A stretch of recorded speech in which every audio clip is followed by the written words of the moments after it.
Game balance is one of the more daunting tasks for game developers. Creating viability amongst different classes, playstyles, and player skill levels can feel impossible at times. In this video, we'll take a look at one of the ways SBI has decided to tackle balance, specifically IP cap. Item power, otherwise known as IP, is a simple concept. Firstly, the better your weapon, the stronger it is. Secondly, the more experienced you are with that weapon, the stronger it becomes. So, someone with a lower quality weapon but higher experience could be on par with someone with a higher quality weapon but no experience. But what happens when a new player with a low quality weapon and no experience runs into a veteran player with the best gear and a ton of experience? As you can imagine, it's a stomp. The newer player stands no chance against a veteran player. Because of this, SBI decided to implement a capping system in the non-lethal zones to promote fairness. So, let's take a look at 3 different items and how their power fluctuates in the different zones. In the lethal black and red zones, items are not capped, meaning their power will be untouched. This helps create a risk versus reward. If you take your best gear, then you are stronger, but have more to lose in a fight. In the newly created orange zone, there's a soft cap of 1200, meaning anything above 1200 only gives 20% of its power. As you can see, this means some of the stronger items are severely limited. A few months ago, when the orange zone was implemented, this cap was also applied to the yellow and blue zones, which caused quite a stir in the community. There are 2 schools of thought when it comes to IP capping a zone.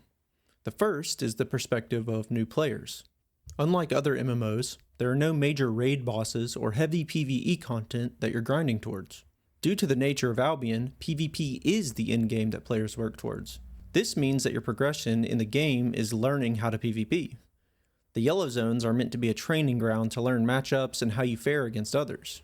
For a new player, this becomes near impossible, especially if veteran players have an insurmountable power gap.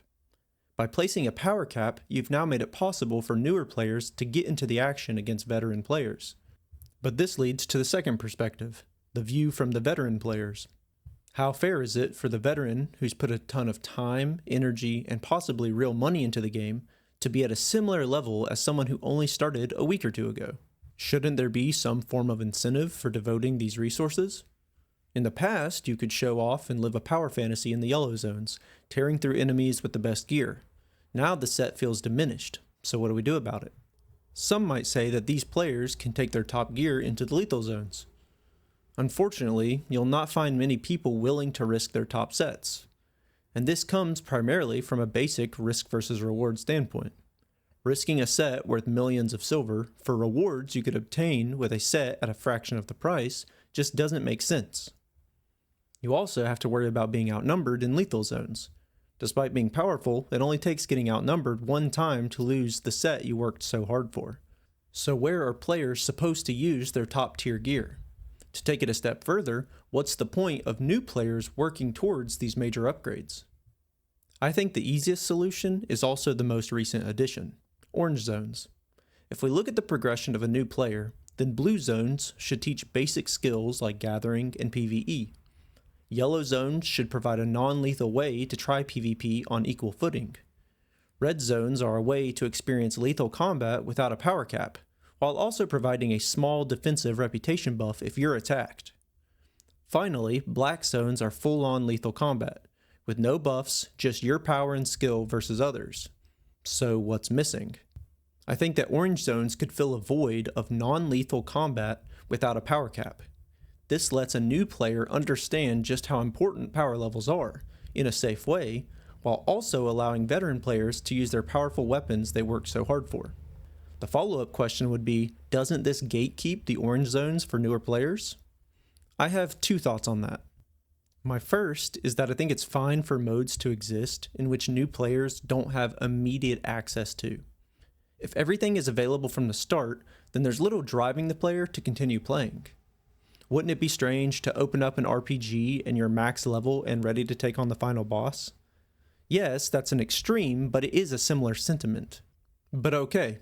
Let's say you're not of that mindset. You believe that Albion, being a sandbox, should allow for players to play in said sandbox. Then let's look at how we structure corrupted dungeons and hellgates. I would recommend we create 2 versions of orange zones, a capped and non-capped mode. This would allow for players to experience the orange zones with varying levels of strength. Now I think with this change, I'd also want to rework the way Orange Zone plays, but we'll save that for another video. So, we fixed the orange zone and we're good to go. Not exactly. We still need to have a discussion about the yellow zones. My take on the yellow zone is mixed, so I'll just explain what I would do to change it. Firstly, I'd revert yellow zone IP caps in the overworld and static dungeons. I find nothing wrong with extremely strong gear beating tons of PvE mobs, and it can help players fulfill a power fantasy. I personally believe a big reason these caps are in place is to prevent faster fame farming, which subsequently leads to people swiping for the newly purchasable learning points. But enough of me being cynical, let's get back to balance. I would keep IP cap in yellow zones, but only for faction warfare. Basically, you're capped, but only while you're flagged. As mentioned in my last video, I want faction warfare to be widely accessible, and nothing is less accessible than a 700 IP gap one-shotting you. But before we end the video, let's touch on the other effect of the power cap I mentioned earlier. Where are veteran players supposed to use their top gear? Specifically, the risk versus reward. I think the answer could lie in the mists. I will preface this by saying the players have already begun to make a shift into the mists with very powerful gear. And to be honest, it makes sense. You're typically in a 1v1 situation where your gear can truly shine. There's no worry about getting ganked by 6+ people and losing everything. So if players are already using it, then why am I bringing it up? Unfortunately, I find the mists to be a forgotten mode. I think we can make the mist more rewarding to entice high-level players to risk it all, so to speak.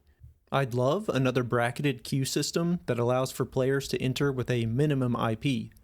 In this queue, we increase chest rewards and fame earned to bring in more players. You could even increase the spawn rate of higher rarity wisps to push players into more rewarding zones.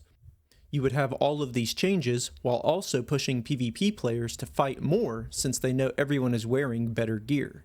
On the flip side, this also helps the new player experience in the mists. By having a higher tier version of the mists, you'll experience less one-sided 1v1s, without the need to hinder a veteran player's experience. The mists, in general, probably need their own separate video, but I think with some changes, it is a great way to push players to actually use their best gear in a lethal zone.